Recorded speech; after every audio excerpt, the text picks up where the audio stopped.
সরকার আরেকটা কাজ করতে পারে, এটা কাজটা সবটুক সরকারের না, কিন্তু অর্গানাইজ করতে হবে সরকারকে, এই অন্তর্বর্তীকালীন সরকার এবং সরকারের শুভার্থী লোকজনকে। ওইটা কি? ওটা হচ্ছে মিডিয়া, বাংলাদেশের মিডিয়ার ভূমিকাগুলিকে সুসংহত করা, অন্তত এই ইস্যুতে। হিন্দু জঙ্গিবাদ, সনাতন জঙ্গিবাদ, ইসকন, এটা যেন এখানে বাড়তে না পারে। আর ভারতীয় মিডিয়ার অপপ্রচার, এটা যেন এখানে টিকতে না পারে, একটা হাস্যাস্পদ জিনিসে পরিণত হয়, বিশ্ব মিডিয়ার কাছে পাত্তা না পায়।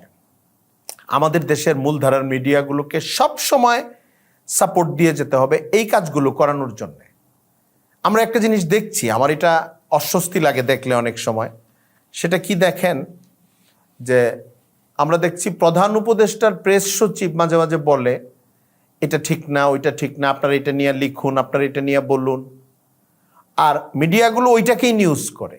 এটা একটা অফিসিয়াল নিউজের মতো হয়ে যায়। কিন্তু আপনি খেয়াল করবেন, আমাদের একজন উপদেষ্টা আসিফ নজরুল সাহেব কয়েকদিন আগে ভারতের ব্যাপারে একটা কড়া বক্তব্য দিয়েছেন, 2 দিন বা 3 দিন আগে।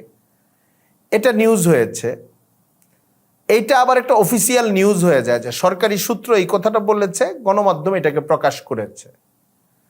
আমার কাছে মনে হয়েছে এইভাবে সমস্যার সমাধান কম হয়। সবগুলো মিডিয়া যেন নিজের গরজে 3-4টা আইটেম করে হিন্দু জঙ্গিবাদের বিরুদ্ধে, উগ্রবাদের বিরুদ্ধে, ভারতে হিন্দু জঙ্গিবাদের বিরুদ্ধে, মুসলিম নির্যাতনের বিরুদ্ধে, এবং ভারতীয় মিডিয়াগুলো বাংলাদেশ নিয়ে যে অপপ্রচার করে এইটার বিরুদ্ধে, এবং 1971-এর পর থেকে এই পর্যন্ত ফেলানি সহ বিভিন্ন জায়গায় যে সীমান্ত হত্যাগুলো ভারত করেছে, এগুলো সিরিজ রিপোর্ট, মানবিক আবেদন সম্পন্ন ফিচার, মানে 8টা-10টা দিক থেকে এইটা মিডিয়াগুলোকে আপনি বাধ্য করা বলবেন, অথবা অনুপ্রাণিত করা বলবেন, বা সহযোগিতা করা বলবেন। সব ধরনের মিডিয়া, সংবাদপত্র, টেলিভিশন এবং অনলাইন পোর্টাল, যারা বিগত পতিত সরকারের প্রতি দুর্বল ছিল, এদেরকেও সহযোগিতা করতে হবে। যেভাবে সহযোগিতা করলে তারা করতে বাধ্য হবে, ওইভাবে সহযোগিতা করতে হবে, যেন ভারত বিরোধী এবং ভারতের পক্ষ হয়ে এই দেশের সরকার এবং দেশকে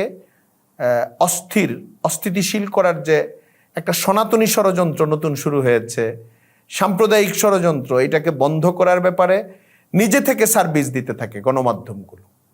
মানে একজন মন্ত্রী একটা বক্তব্য দিল, উপদেষ্টা একটা বক্তব্য দিল, ওই বক্তব্যটা দিয়ে দিল, এইটা কোনো কাজের জিনিস না, এটা তো দিবেই। তারপরে প্রেস সচিব একটা বক্তব্য দিল, ওই বক্তব্যটা ছাপিয়ে দিল, প্রকাশ করে দিল, ওই পর্যন্ত ক্ষান্ত হয়ে গেল। আর সরকারও মনে করলো আমরা আমাদের দায়িত্ব পালন করে ফেলেছি। আমার কাছে এটাকে একটা খুব অবুঝ মানুষের মতো কাজ মনে হচ্ছে। এটা একটা ন্যূনতম অফিসিয়াল দায়িত্ব যেটা ওনারা পালন করছেন। এভাবে প্রোপাগান্ডা ফিরানো যায় না। প্রোপাগান্ডা ফিরানোর জন্য সরকারের পক্ষ থেকে এই দেশে প্রভাবশালী সকল মিডিয়ার লোকজন, সাংবাদিক, এদেরকে সহযোগিতার আপনি যে অর্থ বুঝেন, মানে প্রতিদিন 3-4টা আইটেম হইতে থাকতে হবে উগ্র হিন্দুত্ববাদের বিরুদ্ধে এবং ভারতীয় অপপ্রচারের বিরুদ্ধে, ভারত বাংলাদেশকে বিভিন্ন ক্ষেত্রে যে বঞ্চিত করে এটার বিরুদ্ধে। তাহলে এটা একটা সমাধানের দিকে যাবে এবং দেশে একটা নাগরিক ঐক্য সংহতি তৈরি হবে। ভারতের অপপ্রচারে পশ্চিমা দেশগুলো তখন প্রভাবিত হবে না। এটা দেশীয় স্বার্থ এবং আন্তর্জাতিক পৃথিবীতে দেশের ইমেজের জন্য অনেক গুরুত্বপূর্ণ বিষয়।